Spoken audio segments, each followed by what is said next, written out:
많이 내리는데요. 우리 옆에 있는 분들과 뒤에 있는 분들에게 이렇게 인사했으면 좋겠습니다. 잘 오셨습니다. 예, 잘 오셨습니다. 얼굴 보니까 너무 좋습니다. 예, 모두 잘 오셨습니다.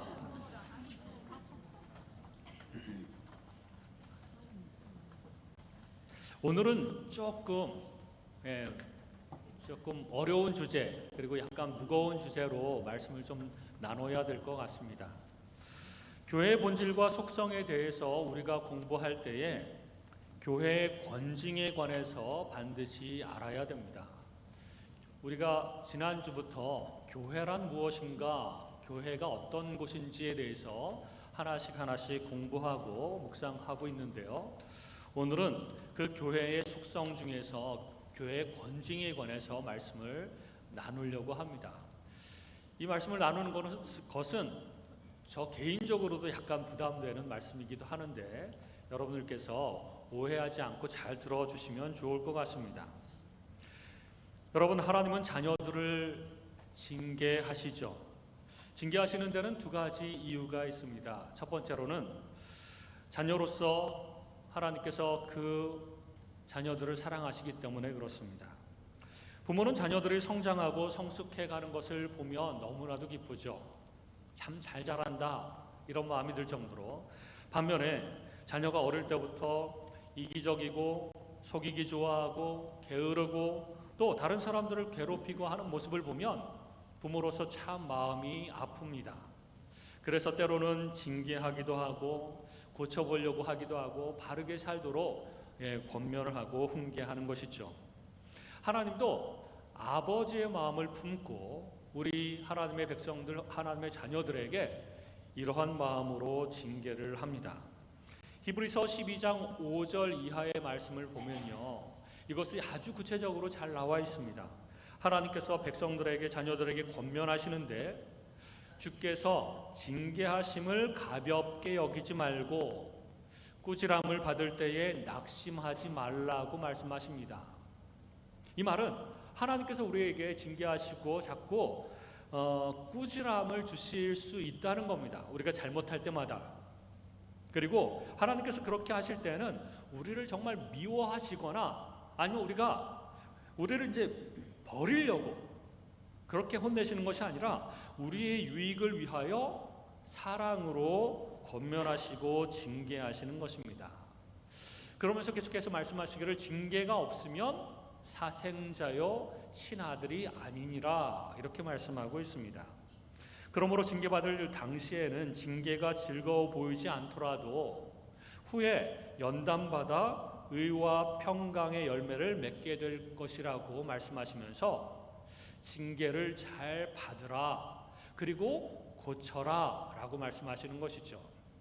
우리가 하나님의 자녀이기 때문에, 하나님이 우리를 사랑하시기 때문에 우리를 징계하신다는 것을 기억해야 됩니다.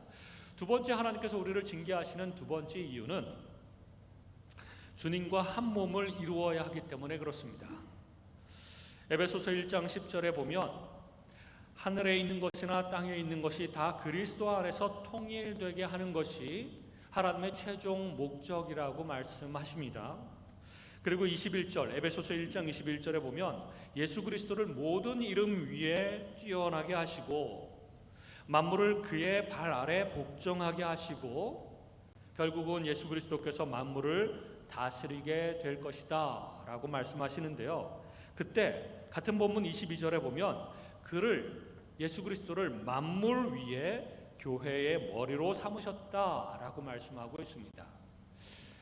예수님께서 교회의 머리시고 교회는 예수님의 몸입니다. 그래서 머리와 몸이 하나로 결합되어서 이 모든 만물 위에서 이 만물을 통치하는 것, 그것이 바로 하나님의 최종적인 목적이라는 것입니다. 그래서 주님이 머리고 교회는 몸이기 때문에 주님과 우리 교회가 하나가 됩니다. 연합이 되어야 합니다. 완전히 하나가 되어야 하는 것이고 또 우리 그리스도인들도요, 따로따로 개별적으로 존재하는 것이 아니라 지난주에 말씀드렸던 것처럼 한 몸으로 유기체로 존재하여 뗄래야 뗄 수 없는 그런 한 몸이 되어야 되는 것입니다. 한 몸과 한 핏줄로 연결되어 버려서 우리는 이제 뗄래야 뗄 수 없는 관계가 되었습니다. 너 따로 나 따로가 아니라 너는 나고 나는 너다. 그래서 누군가 한 사람이 아프면 우리 교회 전체가 아프고 그렇지 않습니까? 네, 그래야 되는 것이죠. 그렇게 한 몸을 이루어야 되는데 이 한 몸과 예수 그리스도 머리 이것도 연합이 되어서 한 사람을 이루어야 되는 것입니다. 그리고 최종적으로는 그 한 사람이 온 우주 만물을 앞으로 다스려 나가게 될 것입니다. 에베소서 1장 4절에 그렇게 말씀하시다가 그 교회와 주님이 한 몸을 이루어야 하기 때문에 그 교회, 주님의 몸인 교회는 거룩하고 흠이 없게 만들어 가시겠다는 것입니다. 그래서 징계가 필요하고, 그래서 교훈이 필요하고, 그래서 우리는 점점 거룩하게 변화되어져 가야 되는 것이죠. 교회 전체를 거룩하고 흠이 없게 만들기 위해서 반드시 권징이 필요합니다.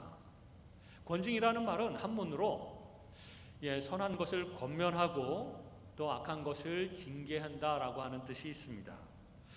또 다른 말로 말하면 치리, 교회의 치리라고 하기도 합니다. 교회 안에 누군가에게 점과 흠이 발견되면 우리는 지적해주고 가르쳐주고 고쳐주어야 합니다. 내가 우월해서가 아니라 우리가 한 몸인 교회이기 때문에 그렇습니다. 우리 이러면 안 돼. 우리 거룩해져야 돼. 흠도 없어야 돼. 우리 같이 한번 고쳐보자. 이렇게 권면하고 같이 가르쳐주는 것이 필요합니다. 아이, 너야 죄를 짓고 하나님께 벌 받든지 나는 상관없어. 이런 마음이 아니라 우리는 하나이기 때문에, 한 몸이기 때문에 누군가가 잘못되면 그것을 그냥 지나치거나 방관할 수 없다는 것입니다. 권징은 그리스도의 몸된 교회의 순수성을 지키기 위해서 반드시 필요한 것이죠. 죄를 범한 형제가 회개하지도 않고 또 어떤 피해자에게 잘못을 범했는데 그 피해자의 용서도 없었는데 그 피해자와 계속 같이 한 공동체 안에 거하게 되면 2차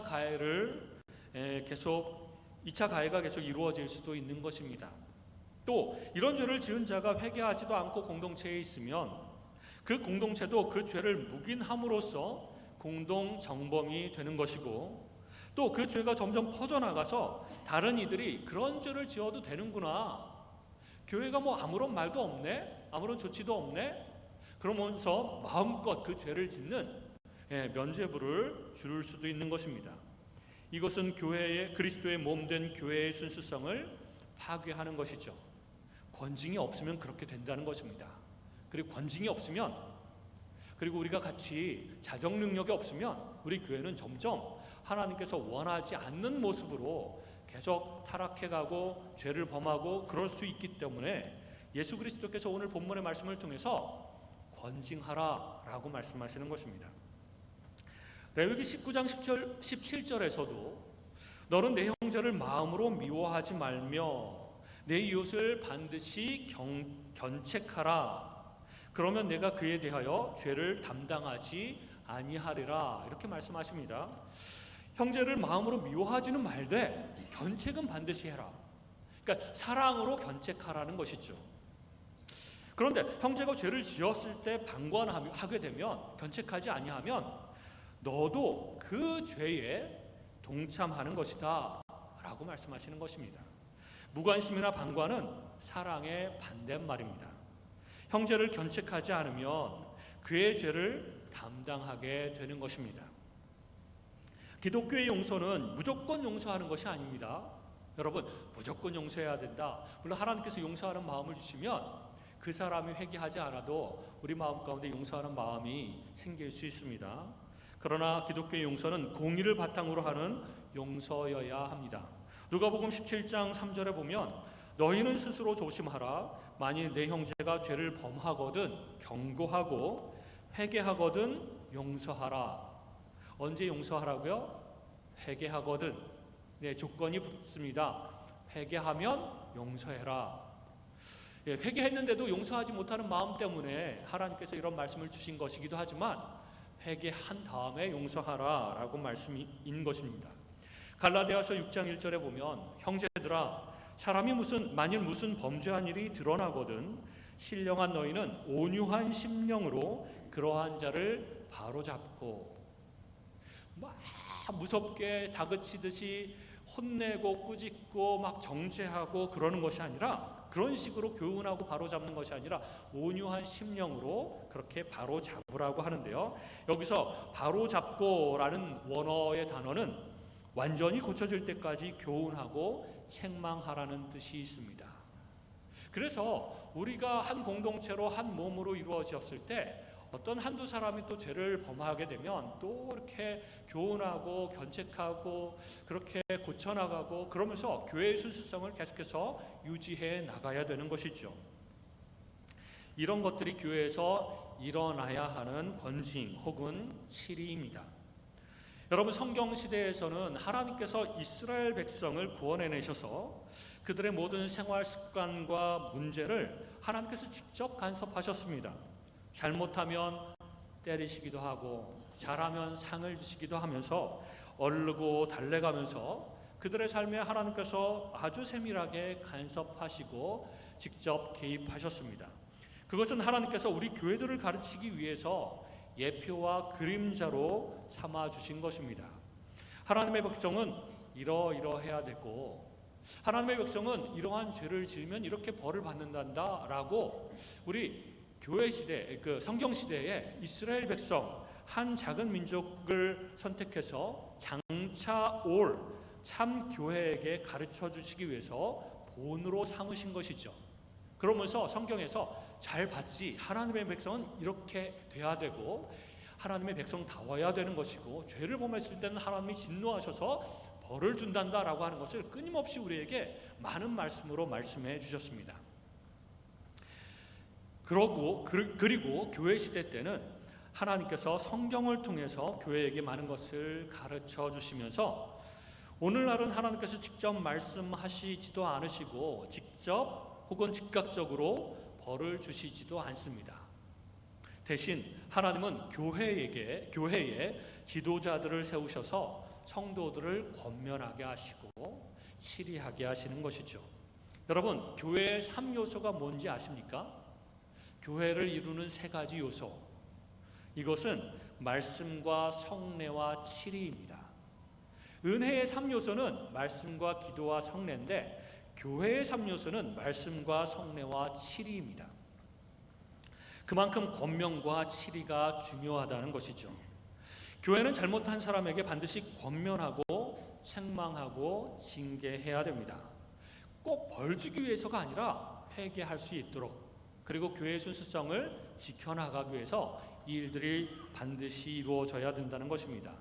그런데 여러분, 어느 교회에서 치리했다라고 하는 소리 최근에 들어보신 적이 있으십니까? 저는 못 들어봤습니다. 거의 못 들어봤습니다. 왜냐하면 현대사회에서 사람들은 치리를 즐거워하지 않기 때문에 그렇습니다. 좋아하지 않습니다. 잘 받아들이지 않습니다. 그래서 많은 교회들이 사람들을 전도해서 모을 때에 세상의 경영 논리를 가지고 손님은 왕이라면서 우리에게 온 고객들에게 왕처럼 대접해 주어야 한다. 그래야 고객 유치가 잘 된다. 이런 생각들을 가지고 있습니다.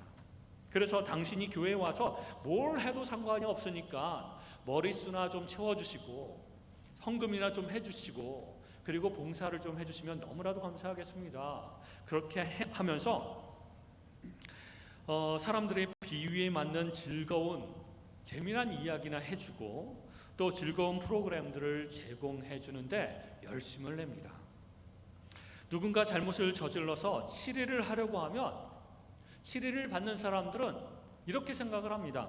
교회가 어디 여기뿐이냐, 지천에 널린 곳이 교회이고 동네마다 교회 하나씩은 다 있는데 내가 서비스가 더 좋은 교회를 찾아가겠다 그러면서 교회를 떠나기가 쉽게 떠나버리는 것이죠.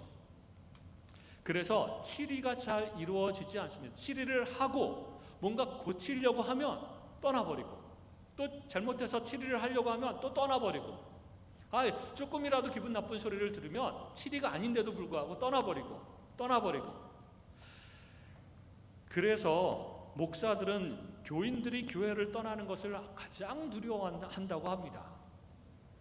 그리고 그건 다 목사님 책임이라고, 목사님이 그렇게 상처를 줘서 떠난다고, 뭐 이런 마음을 갖게 되는 것이 성도들이. 그러면서 달래고 죄를 지었음에도 불구하고 그냥 이렇게 좀 부드럽게 타이르고, 아니면 좀 이렇게 사랑으로 덮어주고, 우리가 사랑으로 덮어주고 끝까지 사랑해야 됩니다. 그러나 정결하게 하고 치리하는 문제는 또 다른 문제인 것이죠. 오늘 본문에서도, 우리가 읽은 본문에서도 형제가 잘못하면 먼저 첫 번째로 혼자 가서 훈계를 하라고 말씀하고 있습니다. 제 말이 아니라 누가 말씀하셨죠? 예수님께서 우리에게 말씀해 주셨습니다. 그래도 듣지 않으면 두세 사람이 가서 권면하라. 구약의 법정에서는 두세 사람이 증인으로 참가를 해야 되는 것이죠. 그래도 안 들으면 교회에다 말하라. 근데 교회에다 말하라라고 하는 것은 교회 강대상에서 이 사람이 죄가 이렇습니다라고 떠벌리라는 말이 아니라 교회 중에서도 당회를 말하는 것입니다. 당회가 교회의 대표로서 치리할 수 있는 권한을 가지고 있기 때문에 매우 중요합니다. 여러분, 교회 안에는 당회밖에 치리할 권한을 가진 기관은 없습니다. 물론 교회 바깥에서는 노회라든지 청회라든지 이런 치리할 수 있는 권한들이 있지만 교회에는 당회만 치리할 수 있습니다. 재직회나 공동의회도 치리할 권한이 없습니다. 당회가 치리할 권한이 있는 것이죠. 그렇게 당회에다가 얘기하고 말을 듣지 않으니까 여러 번 경고를 하고 권면을 했는데도 불구하고 그 죄를 회개하거나 돌이키려고 하지 않기 때문에 당회에다 말하라는 것이죠. 그리고 교회의 말도 안 들으면 그를 이방인과 세리처럼 여기라. 이렇게 예수님께서 말씀해 주셨습니다. 회개하면 받아주지만 회개하지 않으면 출교하라는 것입니다. 이방인처럼, 그렇게 세리처럼 여기라는 것이죠. 당신은 더 이상 교회도 아닙니다. 당신은 신자도 아닙니다. 이렇게 여기라는 것입니다. 모든 죄에 대해서 그렇게 치리를 해야 되나요? 우리 모두가 다 죄가 있지 않습니까? 그런 것은 아닙니다. 모든 죄에 대해서 권면은 가능합니다. 우리가 옆에 있는 형제들의 죄를 조금씩 보게 된다면 우리가 서로 권면하고 우리가 함께 하나님 안에서 죄 짓지 않고 정결하게 되자라고 함께 기도하고 그럴 필요가 있습니다. 치리의 대상은 첫 번째로 성경적인 교리가 아닌 것을 가지고 성도들을 혼란케 하는 경우에 거짓 진리를 가르치거나, 그래서 성도들을 자꾸 타락시키게 하거나 잘못된 것을 믿게 하는 경우에 우리는 반드시 치리하고 바로 잡아야 하는 것입니다. 두 번째는 교회의 하나됨을 방해하고 분열시키는 경우에도 당회는 치리할 수가 있습니다. 세 번째로 교회 전체에 영향을 줄 수 있는 심각하고 부도덕한 범죄, 실제로 세상 법정에서도 형벌을 가할 수밖에 없는 아주 심각한 죄인데도 불구하고 회개하지 않는 경우에 우리는 치리할 수가 있습니다. 그러므로 권징은 아주 신중하게 이루어져야 하며 기도하면서 하나님의 판결을 구해야 됩니다. 우리가 지혜가 부족하거나 판단이 잘못되면 잘못된 징계나 잘못된 억울하게 누명을 씌우면서 판결을 할 수도 있기 때문에 그렇습니다. 그렇다고 교회가 중세처럼 실제로 형벌을 집행할 수는 없습니다. 그 역할은 국가에게 맡기고 혹은 최종적으로는 하나님께 맡겨야 되는 것이죠. 교회는 교회의 순수성을 지키기 위해서 사랑으로 권징을 할 뿐이고 최고의 징계도 출교밖에 안 됩니다. 직접적으로 몽둥이로 혹은 여러 가지 방법으로 징계를 할 수 없습니다. 형벌을 가할 수 없습니다. 그저 교회에서 나가라고 출교하는 것밖에 할 수가 없습니다. 그런데 징계를 받거나 치리를 받는 사람들이 교회가 뭔데 나를 징계해? 웃기고 있네. 그러면서 받아들이지 않거나 아니면 다른 교회로 가면 되지. 징계하려고 하면 그냥 다른 교회로 가고 그 교회에서도 또 징계를 하려고 하면 또 다른 교회로 가면 되지. 이렇게 말한다면 교회가 뭔지를 모르는 것입니다. 또 어떤 분들은 교회가 사랑만 해야 되는데 왜 징계를 하는가? 이 징계에 대해서 거부감이 있거나 치리에 대해서 거부감이 있다면 그것은 교회가 무엇인지를 모르고 하는 말입니다. 그리고 예수님께서 오늘 본문에 말씀하신 것을 전면적으로 거부하는 겁니다. 어떻게 교회가 징계를 해? 예수님 이건 잘못 말씀하신 거 아니야? 아닙니다. 아까 말씀드렸던 것처럼 교회의 순수성을 지키고 흠없고 거룩하게 하나님께서 만드시기 위해서 하나님께서 직접 하실 수도 있는데 그거는 너무나도 무시무시한 형벌이 되기 때문에 그것은 즉각적으로 하지 않으시고 참으십니다. 그러나 교회가 더 더럽혀지는 것을 막기 위해서 출교하라고 그런 사람들 여러 번 권고하고 여러 번 작은 징계들을 내려도 이게 듣지 않고 계속 범죄하면서 계속 혼란스럽게 만들고 그런다면 출교하라고, 그래서 교회 순수성을 지켜가라고 그렇게 예수님께서 우리에게 말씀하시고 명령하신 것입니다. 그리고 7일을 거부하고 다른 교회로 가겠다는 사람들이 알아야 할 한 가지 말씀이 있습니다. 우리가 읽은 맨 마지막 말씀에 보면 성경의 원리에 맞게 제대로 하나님께서 하나님의 성경 진리에 맞게 7일을 제대로 했다면 이 땅에서 매면 하늘에서도 매입니다. 이 말은 뭐냐면 하나님께서 반드시 그것에 대해서 갚으실 것이라는 것입니다. 7일이나 징계를 받지 않고 난 가버리겠다 그래서 도망가는 사람들이 있어요. 그 도망가는 사람 그럼 다른 교회 가서 잘 신앙생활 할 수 있는가? 아니라는 말씀입니다. 땅에서 매면 제대로 정확하게 징계를 했다면 땅에서 매면 하늘에서도 매이기 때문에 하나님께서 이것을 반드시 갚으실 것이라는 것입니다. 다른 교회를 가도 되고 또 교회를 아예 안 나가도 하나님께서 분명히 그것을 징계하실 것이라는 것이죠. 그러므로 우리는 교회가 어떤 곳인지 우리가 모여서 뭘 하고 있는 것인지를 정확하게 알 필요가 있습니다.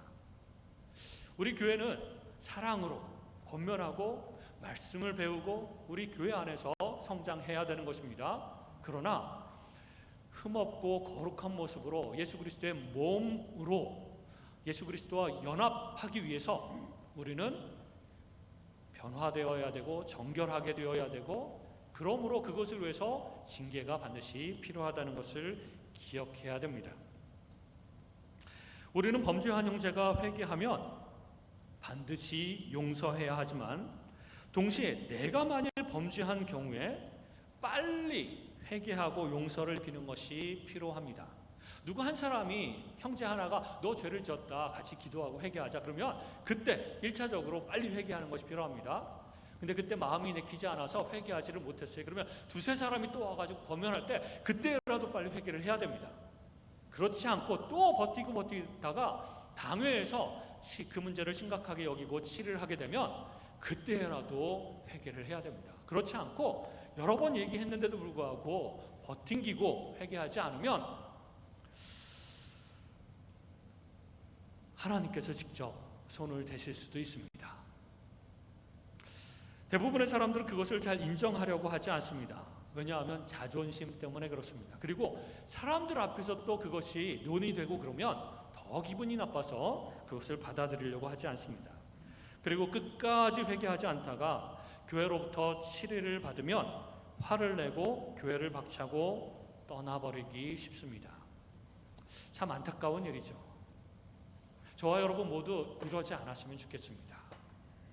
저도 목사지만 잘못하는 것들이 있습니다. 그리고 제가 아까 말씀드린 아주 심각한 죄들을 저지른다면 당연히 징계를 받아야 되고 달게 받아야 되고 그대로 회개하고 떠나가야 되는 것이죠. 그것이 교회입니다. 예수 그리스도의 교회를 그렇게 지켜가야 되는 것이죠. 우리가 여기서 뭐 잔치하듯이 늘 즐겁게 지내고 별 문제 없는다는 듯이 그런 문제들을 다 덮어버리고 모른 척하고 그냥 그렇게 지내는 것, 그것을 하나님께서 원하시는 것이 아니라는 것이죠. 그러나 건징을 할 때 명심해야 될 것은 우리가 혹은 당회가 완벽하거나 우월하여서 건징을 하는 것이 아니라는 것입니다. 우리도 똑같은 죄인이며 우리의 숨겨진 죄를 만약에 여기서 다 까발려진다면 우리는 부끄러워서 숨지 않을 수가 없을 뿐만 아니라 정죄받지 않을 자가 어디 있겠습니까? 갈라디아서 6장 1절에 아까 말씀 읽은 대로 형제들아 사람이 만일 무슨 범죄한 일이 드러나거든 신령한 너희는 온유한 심령으로 그러한 자를 바로잡고, 그 다음에 9절이 중요합니다. 너 자신을 살펴보아 너도 시험을 받을까 두려워하라. 누군가를 바로잡을 때에 개인적으로 바로잡든지 두세 사람이 찾아가서 바로잡든지 아니면 당회가 질의를 하든지 우리 자신을 살펴보는 것이 필요합니다. 그러면서 이러한 죄가 드러났는데 나도 시험을 받을까, 혹은 나도 이런 똑같은 죄를 지을까 두려워하는 것이 필요합니다. 그러면서 나 자신을 살펴보고 나에게도 그러한 죄가 없는지를 살펴보고, 또 하나님 앞으로도 하나님 이러한 죄를 제가 짓지 않도록 하나님 도와주십시오 라고 기도하며, 또 내가 죄를 지었다면 드러나지는 않았어도 바로 하나님 앞에 나가서 회개하는 것이 필요하다는 것입니다. 하나님은 교회 안에 잘못된 것을 바로잡기를 원하시며 이런 과정을 통해서 우리 스스로를 돌아보기를 원하시고 우리 교회가 점차 흠이 없고 거룩하게 성화되어져 가기를 원하십니다. 하나님께서 우리 한 사람 한 사람 개인적으로도 그렇게 점점 성화되어져 가기를 원하시지만 우리 지산교회가 그렇게 점점 성화되어져 가고 거룩하고 흠이 없도록 점점 만들어져 가기를 원하신다는 것입니다. 교회는 한 몸이므로 우리 같이 고치고 우리 같이 회개하고 정결케 되고 거룩하게 되고 우리 같이 하나님 앞에서 그렇게 성화되어져 갑시다. 그리고 그쪽으로 가면 잘못된 길입니다. 그러므로 이쪽으로 갑시다. 이렇게 권면하고 끊임없이 권면하고 우리 함께 가야 되는 것입니다. 예배는 함께 한 시간에 같이 예배를 드리면서도 여기 있는 사람들 한 사람 한 사람이 다 따로따로 마음을 먹고 서로 간섭도 전혀 안 하고 인사도 별로 안 하고 서로 대화도 안 하고 예배 끝나면 바로 쫙 흩어져 버리고, 그것이 교회가 아니라는 것입니다. 서로를 철을 날카롭게 하는 것처럼 우리는 서로를 성숙시켜 가도록, 성화되어져 가도록 도와주어야 되는 것이죠. 그래서 하나가 되어서 한 몸으로 성화되어져 가고 거룩하고 흠이 없도록 변해 가야 되는 곳이 바로 교회입니다. 그런 목적으로 우리가 모인 것입니다. 그런 목적이 아니라 그냥 예배는 요즘에 인터넷에서 혼자서 예배 드릴 수 있지 않습니까? 우리가 같이 교제하고 같이 그러해야 되는 이유도 바로 여기에 있습니다. 그러므로 하나님 앞에 이렇게 기도했으면 좋겠습니다. 하나님, 우리를 한 몸 되게 하시고 거룩하고 흠이 없는 교회가 되게 하여 주옵소서. 그러기 위해서 서로 돌아보게 하시고 깊이 교제하게 하시고, 또 문제나 죄나 이런 것들이 드러나게 되면 함께 마음 아파하게 하시고 함께 권면하게 하시고 함께 그것을 회개하고 그것을 고치기 위해서 애쓰고 하나님 그렇게 노력하게 하여 주시고, 그래서 교회 전체가 하나님께서 원하시는 교회로 갈 수 있도록 하나님 도와주옵소서. 그런 교회를 만들어가게 해주십시오 라고 기도하는 것이 필요합니다. 그러므로 여러분, 두 가지를 기억해야 됩니다. 하나님께서 원하시는 교회, 어떤 교회인지, 뭘 원하시고 계시는지. 두 번째는 혹시 옆에 있는 사람이 잘못된 것들이 보이거든 권면해야 됩니다. 그리고 혹시 내가 잘못해도 빨리 그 권면을 받아들이고 회개해야 됩니다. 그것이 자꾸 늦어져서 나중에는 치리까지 받는다고 해도 기분 나쁘다 그러면서 욕하고 나가는 것이 아니라, 내가 그래 잘못했지 회개하고 같이 또 그 도움을 받으면서 그렇게 나가. 그리고 그래서 그런 아름답고 또 정결하고 흠이 없고 거룩한 교회를 만들어가는 저와 여러분이 되시기를 주님의 이름으로 축원합니다. 함께 기도하겠습니다.